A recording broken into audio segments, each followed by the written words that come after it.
चलिए। मेरा नाम कृष्णा मिश्रा है, lecturer chemistry, government higher secondary school Dhaneli, district Balod, block गुरु।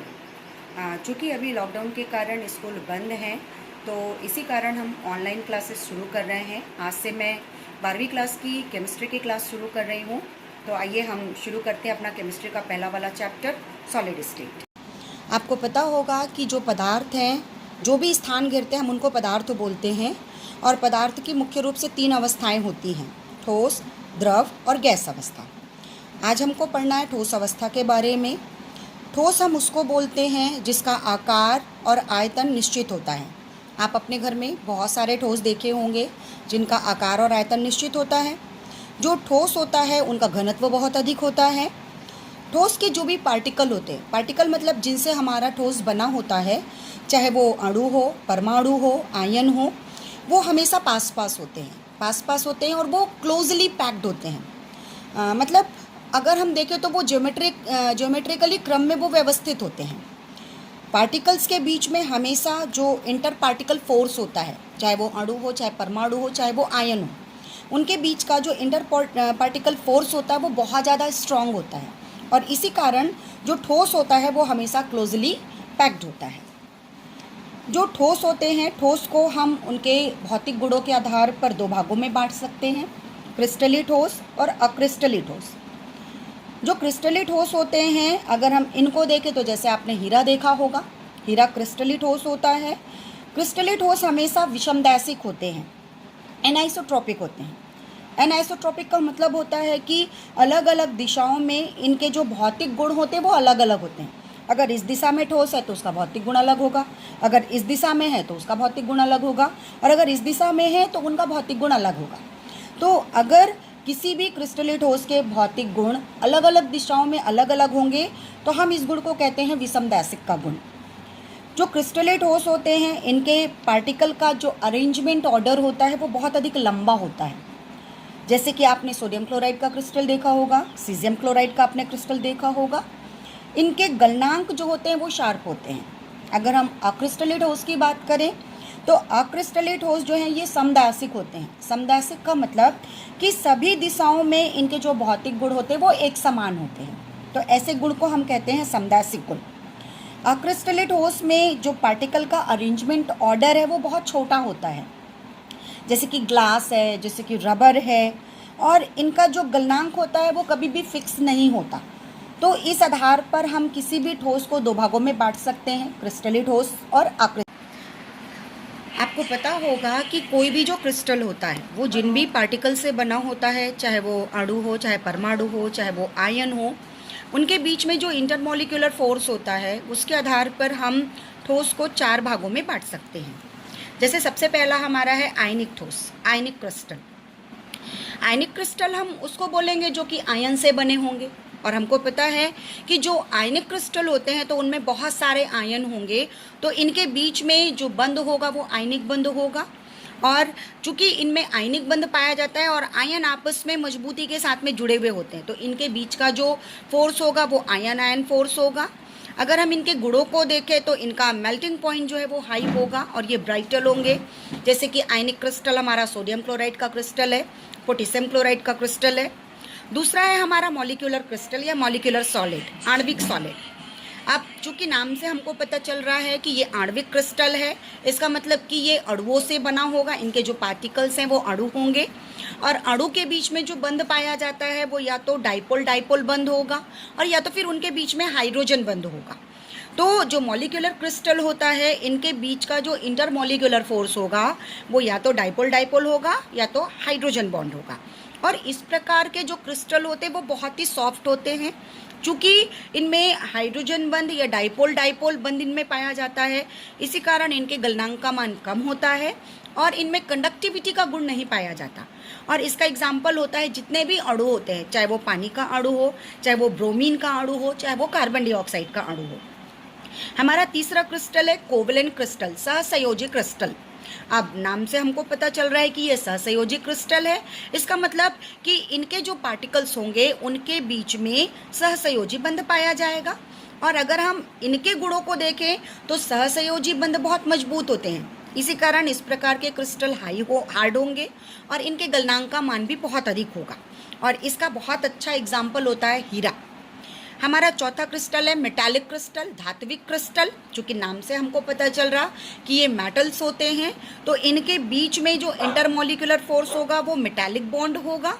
और जो मेटालिक क्रिस्टल होते हैं, चूँकि मेटल का जो गुण है वो इलेक्ट्रॉन को देने वाला होता है, इसका मतलब कि ये कंडक्टिव, इनकी चालकता इनमें पाई जाएगी, इनमें कंडक्टिंग का गुण पाया जाएगा, इनके जो गलनांक होते हैं वो बहुत अधिक होते हैं और ये वेरिएबल इनमें हार्डनेस पाया जाता है।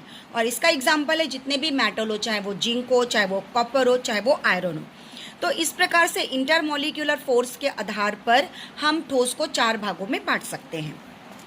अब आपने अभी आप जिस भी कमरे में बैठ करके पढ़ रहे होंगे, आप उस कमरे को ध्यान से देखिए। ये जो कमरा है आपका, ये ईंट की दीवारों से बना हुआ है। इसका मतलब कि जब हमको दीवार बनानी होती है तो हम ईंटों को एक के ऊपर एक रखते हैं और हम दीवार को बना लेते हैं।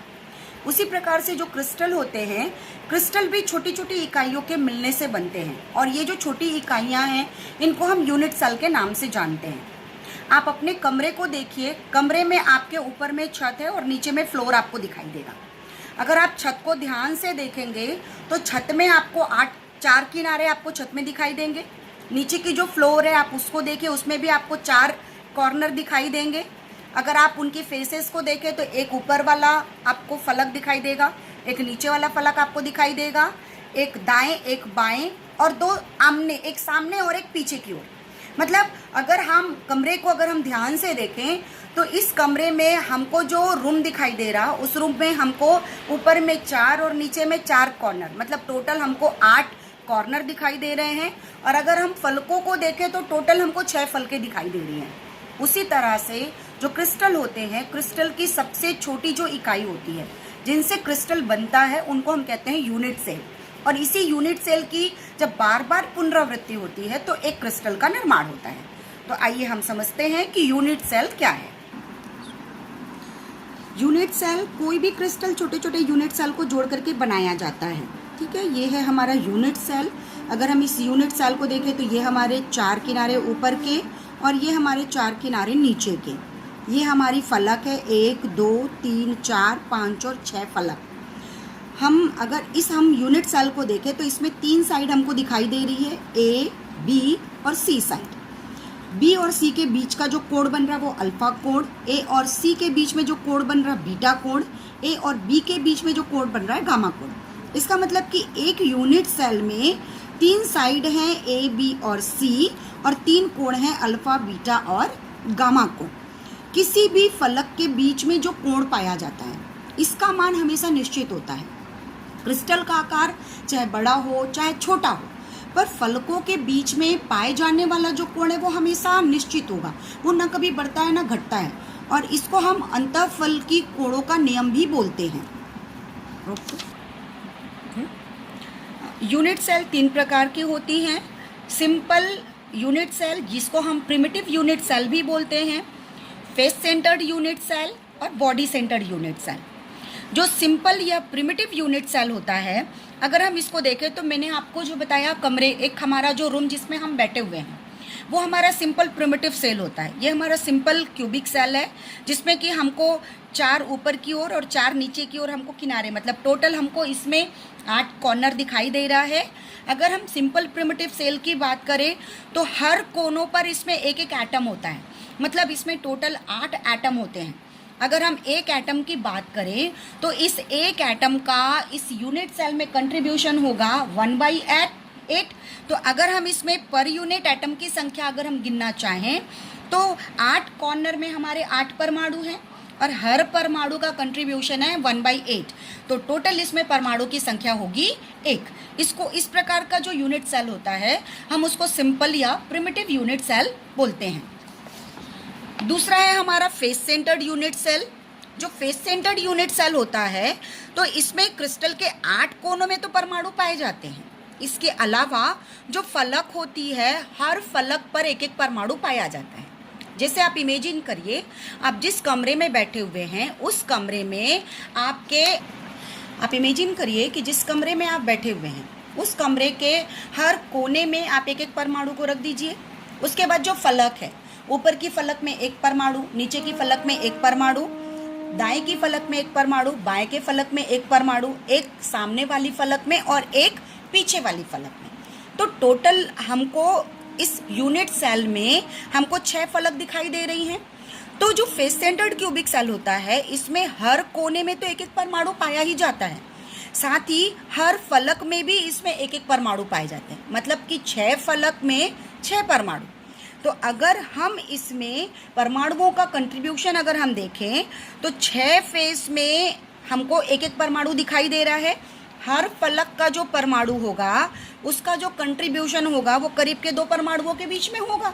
मतलब जो अगर हम 6 फेस में 6 परमाणु देख रहे हैं तो इनका जो कंट्रीब्यूशन, अगर हम इस परमाणु को देखें तो ये समीप के 2 परमाणु से घिरा हुआ है, मतलब इसका जो कंट्रीब्यूशन है वो 1/2 है। तो टोटल हमारे जो एटम हो गए वो हो गए 3। 8 कोने के हमारे 8 परमाणु, मतलब जिनका हम कंट्रीब्यूशन मान रहे हैं कि 1/8 है, तो 8 × 1/8 टोटल आ जाता है हमारा एक परमाणु।